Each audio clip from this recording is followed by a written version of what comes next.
Welcome back again to Persib Podcast. Terima kasih teman-teman Bobotoh masih setia dengan Persib Podcast. Kali ini kita punya edisi spesial. Biasanya kita di Spotify, ini baru kelihatan nih teman-teman nih yang biasa mengisi acara Persib Podcast. Sudah datang teman saya Jatika Sangus. Alam pada sanggup aja. Puasa. Alam.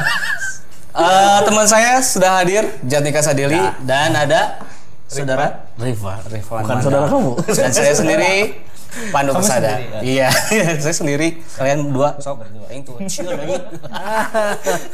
Jadi Persib menjalani kompetisi di bawah atau di tengah masa pandemi di mana ini jadi pengalaman untuk semuanya. Pengalaman pertama untuk semuanya mungkin ya. Seberapa menantang ya musim ini Bung Jatika? Kalau menantang ya pasti apa ya, hal yang baru, Betul. semuanya belajar, beradaptasi dan lain sebagainya, dari mulai seri pertama bagaimana, kedua, 3, kemudian 4, 5 full nggak pulang, berada di Bali tentunya jadi hal yang sangat berat bagi tim. Namun harus dilalui. Untuk bisa menggulirkan sepak bola, tidak hanya Persib, tentunya semua klub kecuali ya tuan rumah. Kaget. Ayat tuan rumahan ya namanya. Pak Robert ngeluarin kebijakan bahwa pemain ataupun ofisial silakan bisa membawa keluarganya ke Jogja atau ke Bali dengan satu lokasi. Karena kan bubble, jadi amun hotelnya Persib di A, nya di A bebarengan. Di Jogja itu udah mulai berlaku. Karena apa ya? Salah satu usaha pemain untuk tetap tenang, nyaman, nyaman bermain, ya kudu deketin keluarga. Jadi memang apa ya? Salah satu penunjang mood dalam pertandingan itu bukan hanya dari latihan fisik, teknik, dan asupan makanan, tapi ini juga harus enakeun. Kejernihan pikiran mungkin. Atau buatin Teja main bagus gara-gara didampingi terus keluarga. Iya kan, Teja selama di Bali itu dia keluarganya semuanya dibawa ke Bali. Di Jogja udah ya. Jadi selalu dibawa ke tempat kita bermain karena ya memang Teja bilang yang penting dekat sama anak istri gitu. Karena mungkin moodnya itu ada dari situ gitu kan. Beda mungkin kalau misalnya jauh dari anak, jauh istri, modern ulang-ulang modelnya. Tapi mungkin itu harus dibayar oleh kocek yang dalam. Iya, dan dia beberapa pemain juga yang membawa keluarganya termasuk Teja memang bercerita kalau yang lumayan ngeluarkan nggak sedikit gitu. Jadi memang itu expand-nya dari pemain itu sendiri gitu. Jadi bayangin aja ke Bali berapa lama, ke Jogja berapa lama. Kita aja bawa istri ke Taman Maluku udah ngeluarin uang kan, apalagi ke sana gitu. Nah, kira-kira aku makan minta bubur hungkul lah gitu. Tapi salah satu apa ya, pengorbanan yang dikeluarkan oleh tim, tidak hanya mungkin secara klub materi keluar, tenaga, pikiran, pemain pun ngeluarkan oge finansial yang tidak sedikit untuk bisa main bagus untuk klub kebanggaannya gitu. Jadi hal yang perlu, jadi runner up adalah bukan hasil yang kita harapkan. Betul. Juara. Memang. Cuman dengan perjuangan yang sangat berat untuk mencapai ke sana. Mencapai itu ya apresiasi ya sudah sepantasnya lah. Apalagi balik di AFC loh. Setelah 2015 terakhir main. Bicara soal tapi sebenarnya 2016 boga kesempatan kan hilap teka daftarkeun. Alah 2016 kan namanya. 2015 AFC 2015 kan nggak ada kompetisi, kan idealnya meureun 2016 juara nu tahun kemarin. Jika Bali ayeuna. Tapi meureun poho. Bener. Lupa ke daftar. Insiden siapa itu? Meureun lah Sama pihak terkait. Pihak berwenang. Si itu enggak tahu kebayang. Segede itu bisa teka daftarkan kumaha carita. Keur ngetik poho AFC. Batur kan poho teh alah can masuk gigi. Iya, AFC. Gusti. Kumaha? Bayar ampura we. Tapi itu budaya timur, maaf. Bisa gitu. Khilaf. Ya itu ya bicara tentang AFC juga, Persib kemarin menuntaskan Liga 1 itu dengan raihan 69 poin sebagai runner up.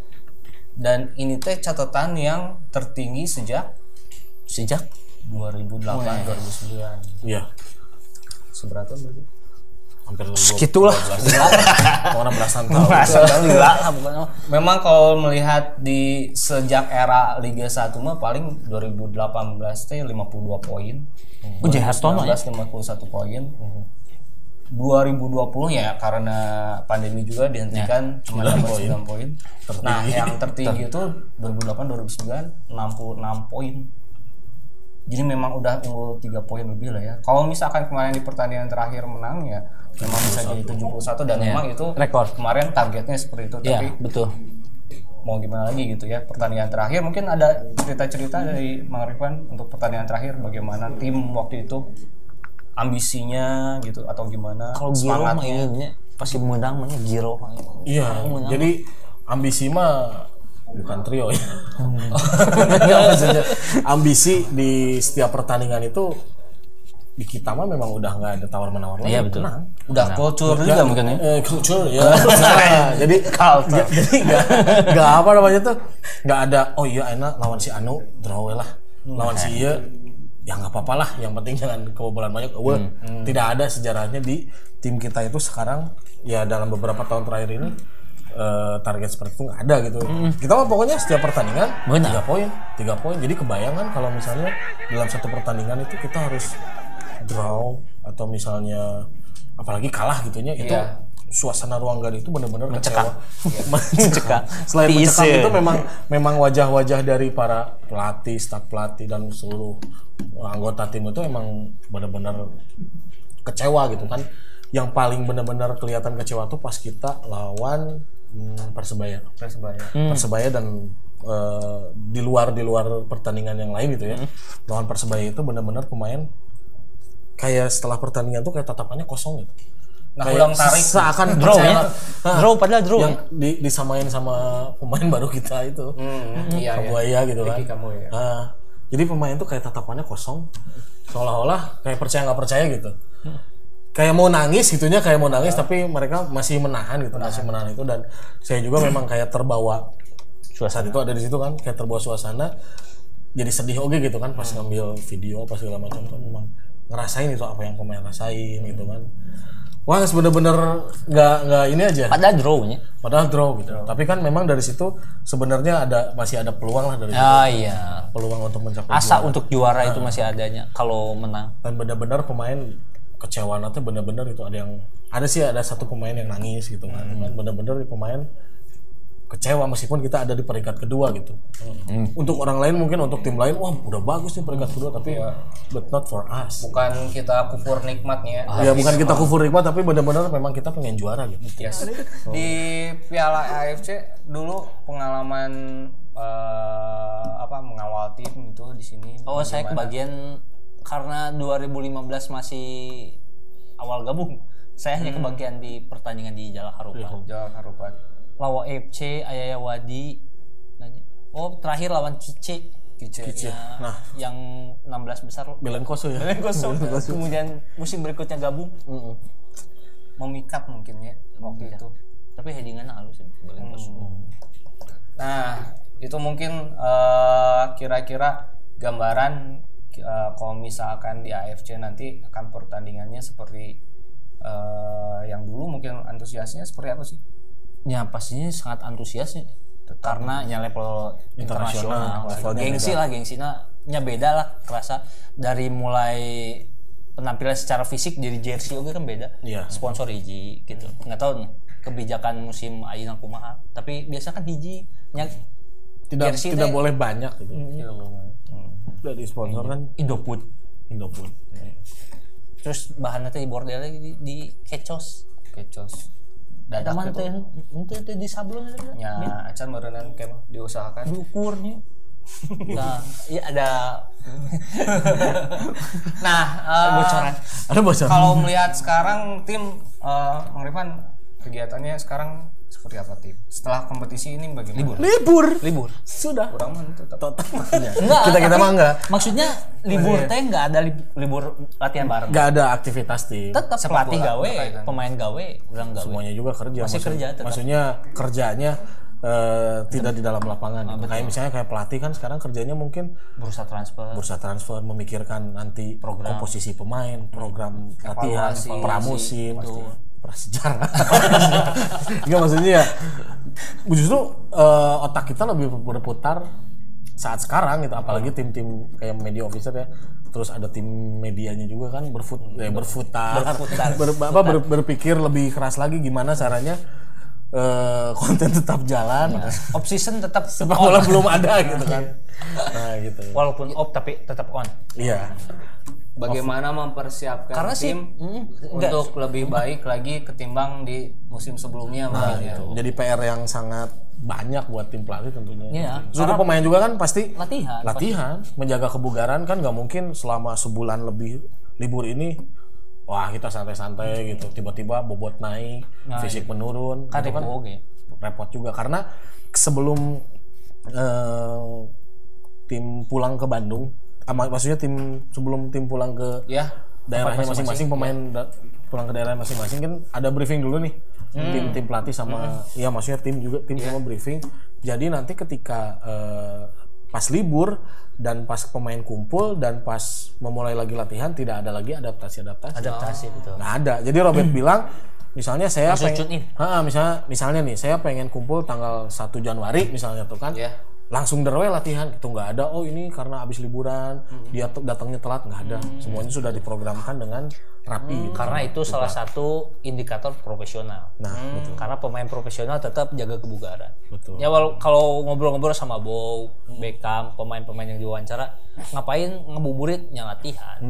Karena ya nggak mau pas memulai latihan harus memulai lagi nurunkan berat badan, Korea capek mending ti ayeuna ditungtut. Jadi nol pisan lah nya. Betul. Karena beureun lamun olahragawan teh olahraga gejet beureun. Iya. Karena juga olahragawan lain bukan rebahan wan bukan rebahan.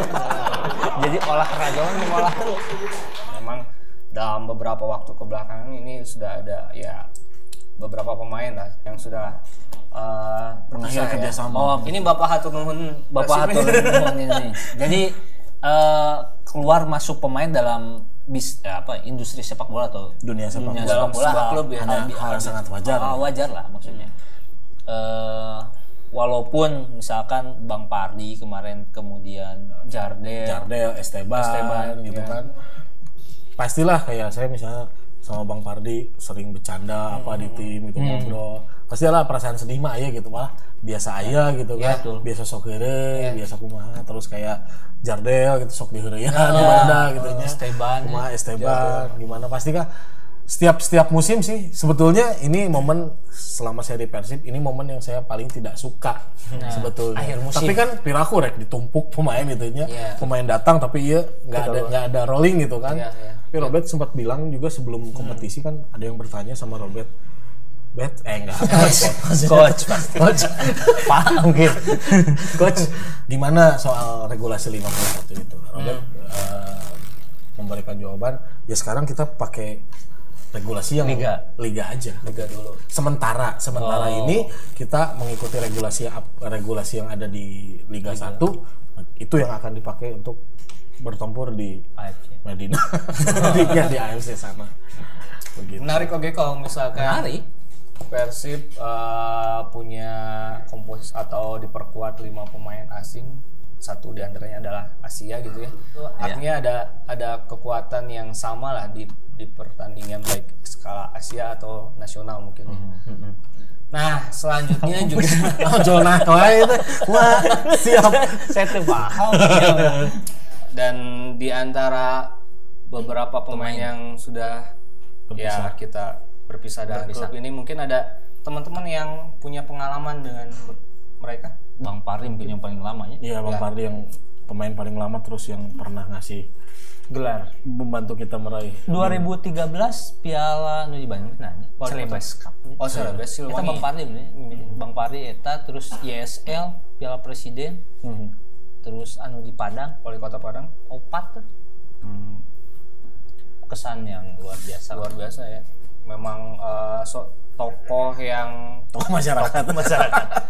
sosok yang jadi toladan juga mungkin Betul. buat sisa pemain yang lainnya ya, gitu. Betul. Banyak cerita sih kalau sama Bang Paris ya. Memang orangnya juga humoris gitu. Dia mampu mencairkan Suasana. es batu dengan tangannya. Walaupun Enggak. walaupun kelihatannya serius, tapi bener Bang Pardi itu, tapi Bang Pardi kalau lagi serius, Nggak serius. bener-bener serius gitu. Tapi setiap harinya tuh memang sosok yang sangat humoris. Gitu. Dia tuh bisa mencairkan suasana antara pemain muda, pemain asing, semua pemain, pemain senior bener-bener bisa disatukan sama Bang Pardi itu. memang cocok jadi kapten tim deh karena banyak elemen berarti Persib dari mulai pemain senior kemudian pemain asing naturalisasi lokal tapi bisa bersatu semuanya. Makanya saya memang bukan mengesampingkan pemain yang lain ya ketika mendengar Bang Pardi harus berpisah dengan Persib, saya juga sedih. Kira-kira weh kan begitu cerita. Iya.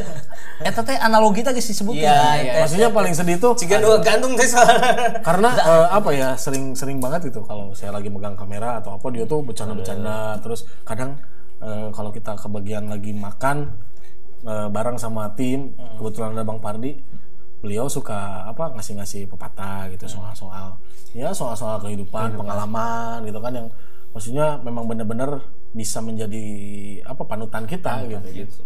Makanya saya sedih, waduh, langsung saya nge-WhatsApp Bang, ya gitulah. Sama saya juga nge-WhatsApp. Ngedoain itu sama-sama ngedoain gimana gitu semoga sukses gimana. Pokoknya lah cukup kehilangan lah. cukup kayak pasti. Sosok yang jadi panutan juga kan ya Jardel, pemain-pemain muda bukan di bawah asuhan Bang Pardi. Betul. Bisa naik jadi moncer. Mungkin selain Bang Pardi juga ada pengalaman mungkin sama pemain-pemain yang lain kayak Rashid gitu kan. Ya kalau Rashid sebenarnya sama sih tukang heureunya sarua. Tukang heureuh Ocon. Ya waktu live ujug-ujug HP dicopot terus diacak aja Dijual gitu. Sebenarnya kamu mana dijual anjir. Tapi mungkin karena merasa dekat saya ingat waktu di tempat karantina karena saya juga kena bebarengan alumni sama Rashid ketika teman-temannya bertanding ya jiwa supporternya katanya aduh nah apa tadi terus pas dia akumulasi di hotel pertandingan ya ketika Beckham ngagolkeun kalau nggak salah ya sangat benar antusias. Wah iya emang pemain halus. Punya impresi khusus ya. Kasih Beckham-nya. Memang kalau dilihat dari segi loyalitas dan keseriusan dia bermain tuh, ya bukan mengesampingkan pemain yang lain juga ya. Dia memang salah satu pemain yang benar-benar kayak katean bisa memain gitu ya. Sampai pernah sih ada kejadian yang menegangkan, sekaligus lucu juga gitu kan pas kalau nggak salah pertandingan lawan apa ya Persik Kediri. Sama Persik Kediri halftime dia mungkin penampilan merasa kurang puas gitu kan, dia marah-marah di lorong stadion Kapten Iwayan Dipta itu kan ada pintu ya, ada beberapa pintu, dia mau jebret pantau gitunya menggedor pintu. Wah, ternyata di dalam itu ada orangnya kayak wah, di dalamnya ada suara gitu. Jadi, saya kebetulan ada di situ. Wah, di dalamnya ada orang. Sigana ada kerusuhan. Ini jelema ngeri kieu. Wah, ada ngajero. Nah, itu sih serius tapi hayang seri teh gitu. Dari situ. Rashid tapi hayang seri. Mainnya kan ambek jadi Enggak Rashid mah lempeng betul di jero hati mah hayang seri kan. Jika namanya. Dia merasa kurang puas. Tapi aya urang jeung Rashid kalau andai juara Persib urang rada bungah jeung Sutanto. Dia pas di lokasi karantina sebagai mewujudkan keseriusan dia bahwa urang hayang juara jeung tim ieu. Jadi maneh lamun Persib juara kurang umroh. Tapi terjadi emang can milikna urang umroh gitu. Masyaallah. Dia Rashid asli tanya Sud. Pokoknya sangat mahal teu murah nya ai. Oke. Nya umroh aja jeung umroh. Kasih itu nawaran umroh apaan kirang urangnya kurs kirang pendekatan ya. Iya masih orang pesantren kan. Iya sih kan gitu. Kayak tong umroh pesantren lah di gontor. Ada satu lagi mungkin can milik Arab. Fiskara kumaha Fiskara? Esteban ilmu bager sebenarnya. Bager bisa. Udah inget video. Sudahlah. Cerita lama. Bongkar. Enggak, maksudnya Esteban benar-benar pemain yang apa ya? Makanya dia memiliki karir yang cukup panjang di Indonesia karena attitude-nya luar biasa, bagus. Kalem, santun, kasep deunya. Eta pembang nama gitu. Eye catching teh gini mun awe nempot teh. Aduh, hot puppy dia aja gitu kan. Maksudnya memang dia seorang yang dari apa kepribadian itu memang jadi panutan juga gitu. Walaupun ya sebenarnya di sepak bola usia oke dan misalnya kalau usia memang kalau ya seperti kata Robert ya hal lumrah mungkin di regenerasi dalam sepak bola ya itu yang harus kita kumaha deui. Ya, dan walaupun begitu banyak lah apa ya kontribusi yang telah diberikan Vizcara untuk sangat profesional. Kalau saya nilai Vizcara itu pemain yang profesional, mau dia duduk di bangku cadangan atau jadi pemain itu tetap serius. Ya walaupun maksudnya nggak terlalu dekat dengan Vizcara, dengan teman mate bareng. Tapi resep lah, enakeun Vizcara. Ya, itu beberapa cerita menarik terkait pemain yang kita sudah sampaikan tadi di awal bahwa Persib dengan pemain ini sudah berhenti bekerja sama, tapi mudah-mudahan nanti mereka apa sukses. Yang sukses di klub barunya. Amin. Juga untuk masa depannya semua keluarganya sehat semua. Dan doakan Persib juga meraih prestasi di musim sekarang dan AFC saling mendukung. Dan mudah-mudahan pemain-pemain yang nanti akan bergabung untuk menggantikan posisi mereka juga punya kualitas yang lebih. Ya. Amin. Sehingga akan mendongkrak performa tim di musim depan. Amin. Itu mungkin kita banyak kemungkinan. Anda dari tadi mungkin terus. Dan mungkin juga doanya juga pastinya dari Bobotoh. Pencapaian Persib saat ini tak lepas dari doa dan dukungan Bobotoh. Walaupun dari rumah tetap geningan doa menepi dan nepi. Kerasa sama pemain juga gitu kalau. Dan sampai ke AFC walaupun runner up itu tak lepas dari doa dan dukungan Bobotoh di tempat masing-masing. Nuhun pisan lah. Kita cukupkan untuk episode 13 season 2 ini Persib Podcast. Mudah-mudahan masih ada banyak cerita lainnya yang akan kita kupas. Mudah-mudahan tidak bosan juga. Iya, lihat saya. Terima kasih. Sama-sama. Jatnika. Sama-sama. Bung Rifan. Sama-sama. Terima kasih banyak. Kita ketemu lagi di Persib Podcast selanjutnya. Jangan kemana-mana. Tunggu di Persib Podcast selanjutnya. Pokoknya pantengin terus platform sosial media Persib. Mohon maaf lahir dan batin. Salam Persib Podcast. Mohon maaf lahir dan batin. Selamat berpuasa dan selamat berpuasa. Dan selamat berbuka puasa. Jauh kene ke lebaran. Selamat lebaran. Sampai bertemu lagi di Persib Podcast. Hatur nuhun.